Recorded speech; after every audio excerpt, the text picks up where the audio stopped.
HMPV virus. சீனாவில் HMPV virus மிகப்பெரிய அளவில் பரவுகிறதா? அப்படி பரவுற மாதிரி ஒரு வீடியோ இருந்துச்சு.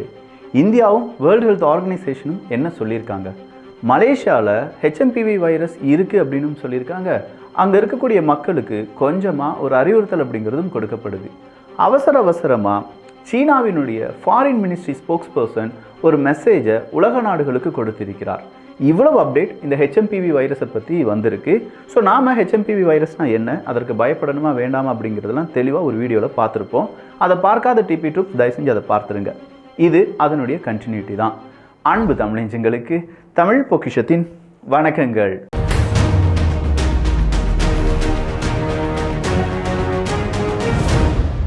HMPV வைரஸ் நார்மல் ஒரு ஃப்ளூ மாதிரி சாதாரணமாக ரெஸ்பிரேட்டரி வைரஸ் தான். RSV வைரஸ் மாதிரி அதுவும் ஒரு வைரஸ். கிட்டத்தட்ட 60 வருடங்களாக நம்ம கூடவே இருக்குது. 2001 கண்டுபிடிக்கப்பட்டது அப்படிங்கிறது தான் நமக்கு கிடைச்சிருக்கக்கூடிய தகவல். இது ஏன் இவ்வளோ பெரிய பிரச்சனையாக மாறுது அப்படின்னு கேட்டிங்கன்னா, டிசம்பர் 27 சீனாவினுடைய ஹெல்த் மினிஸ்ட்ரி ஒரு ஸ்டேட்மெண்ட்டை வெளியில் விடுறாங்க.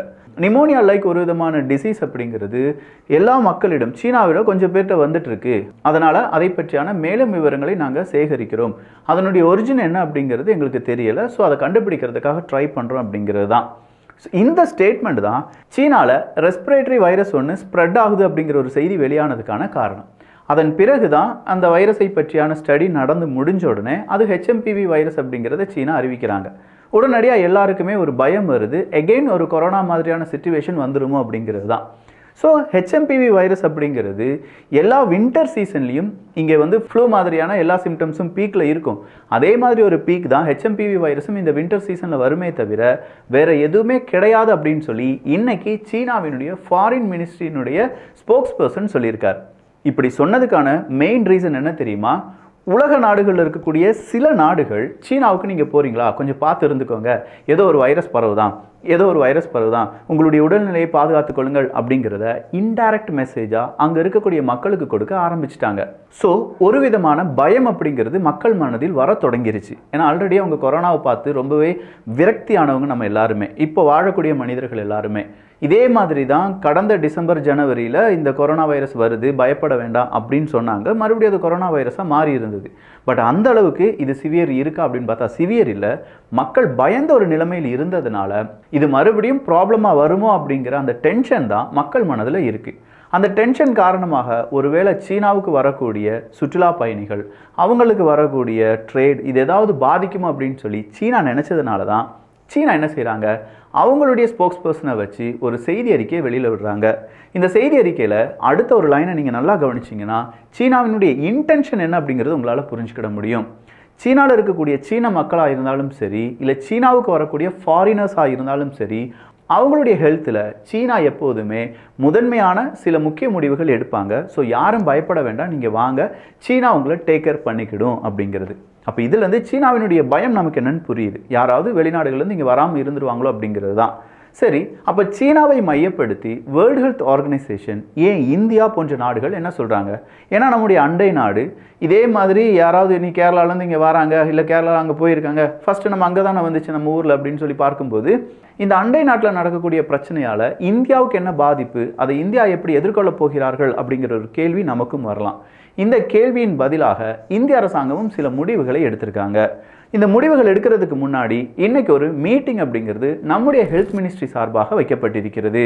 சீனாவினுடைய டிசீஸ் கண்ட்ரோல் அத்தாரிட்டி டிசம்பர் 27 சொன்ன மாதிரி ஒரு ரெஸ்பிரேட்டரி ப்ராப்ளம் இருக்குன்னா அதை இந்தியாவும் கன்சர்ன் பண்ணி பார்த்துட்டு தான் இருக்கோம். அண்டை நாடுகளில் என்ன நடக்குது அப்படிங்கிறதுக்கான அப் டு டேட்டான இன்ஃபர்மேஷனை நாங்கள் பார்த்து கொண்டு தான் இருக்கிறோம் அப்படின்னு சொல்கிறது முதல் செய்தி. அப்போது அங்கே மானிட்டர் பண்ணிட்டு இருக்காங்க.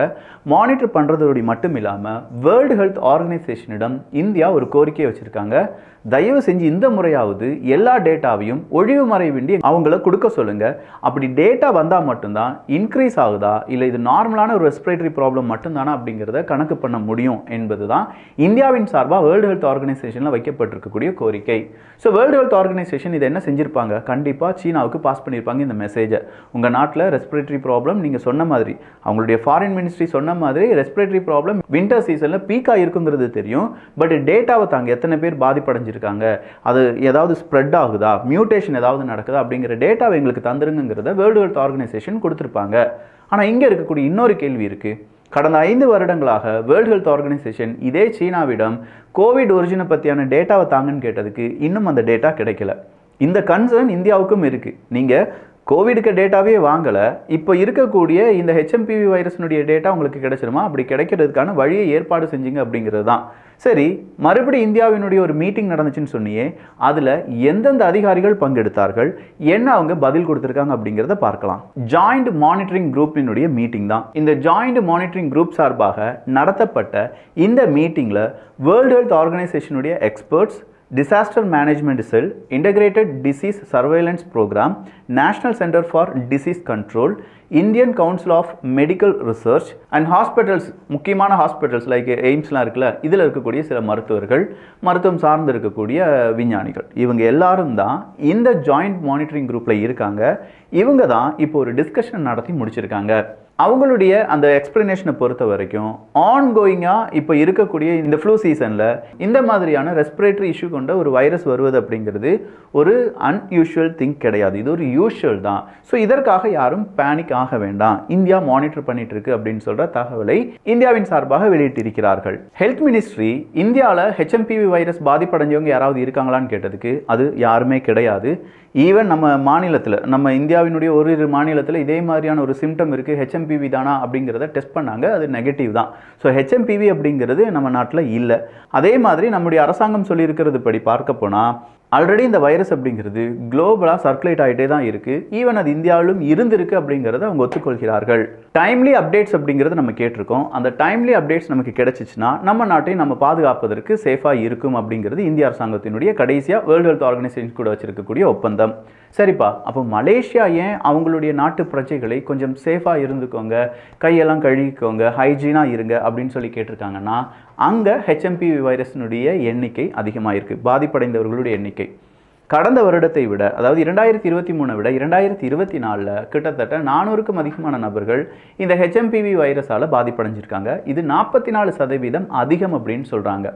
ஸோ இந்த வருடம் 2025 ஸ்டார்ட் ஆயிடுச்சு, இந்த வருடம் அதை விட கூடுதலாக இருக்க வாய்ப்புகள் இருக்குது அப்படின்னு சொல்கிறதுனால மலேசியன் அரசாங்கம் என்ன சொல்லியிருக்காங்கன்னா, நீங்கள் கொரோனாவுக்கு நம்ம மாஸ்க் போட்டோம், மேண்டேட்டரிலாம் கிடையாது, பட் எதாக இருந்தாலும் இந்த மாதிரியான நோய் பரவுது அப்படின்னு சொல்கிறதுக்கு பதிலாக நோயை பரவாமல் தடுப்பதற்கு என்னென்ன செய்யணுமோ, கையை கழுகிக்கோங்க, ஹைஜீனாக இருங்க, ஹெல்த்தியாக சாப்பிடுங்க, இதெல்லாமே இப்போ அந்த அரசாங்கம் சொல்ல ஆரம்பிச்சிருக்காங்க. அப்படின்னா இது மலேசியாவில் இருக்குது, சீனாவில் இருக்குது, இந்தியாவில் வர்றதுக்கான வாய்ப்புகள் இருக்குது, இது ஆல்ரெடி வரவும் செஞ்சுருக்கு.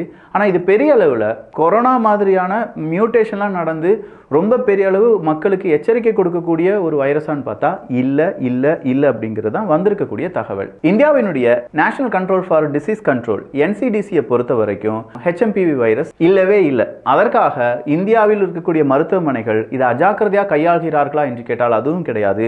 எல்லாத்துக்குமே நம்ம தயாராக இருக்கோம். ஹாஸ்பிட்டல்ஸ் எல்லாத்துக்குமே சுற்றறிக்கை அப்படிங்கிறது கொடுக்கப்பட்டு விட்டது. தேவையான பட்சத்தில் ஹெச்எம்பிவி வைரஸ் ஸ்ப்ரெட் ஆகுது, இல்லை நம்ம நாட்டுக்கு வந்துருச்சுன்னா அதை எதிர்கொள்வதற்கான மருத்துவ டீம் நம்மகிட்ட பக்காவாக இருக்காங்க. நார்மல் சளி காய்ச்சல் மாதிரி தான் இருக்கும் அப்படிங்கிறது தான் அவங்க கொடுத்துருக்கக்கூடிய எக்ஸ்பிளனேஷன். ஸோ மலேசியாவில் சீனாவினுடைய அறிவிப்பு, டிசம்பர் 27ஆம் தேதி என்ன நடந்துச்சு, இந்தியாவில் நடந்த மீட்டிங், அது கூடவே வேர்ல்டு ஹெல்த் ஆர்கனைசேஷனுடைய அப்டேட்ஸ், இப்படின்னு சொல்கிற கம்ப்ளீட்டாக ஹெச்எம்பிவி வைரஸில் கடந்த 2 தினங்கள் என்னென்ன செய்திகள் வந்ததோ அதை முழுவதுமாக உங்கள் கண்ணு முன்னாடி கொண்டு வந்துட்டேன். பேனிக் ஆக வேண்டாம், இன்னும் இந்தியாவில் வரல, அப்படியே வந்தாலும் அது ஒரு காய்ச்சல் ஜலதோஷம் மாதிரி தான் இருக்குன்னு சொல்கிறாங்க. அதனால் அங்கேயும் நம்ம பயப்பட வேண்டிய தேவை இல்லை.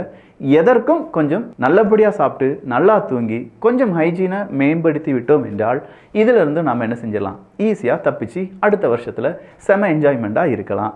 நல்லதை பகிர்ந்து நல்ல சமுதாயத்தை உருவாக்குவோம். நன்றி, வணக்கம்.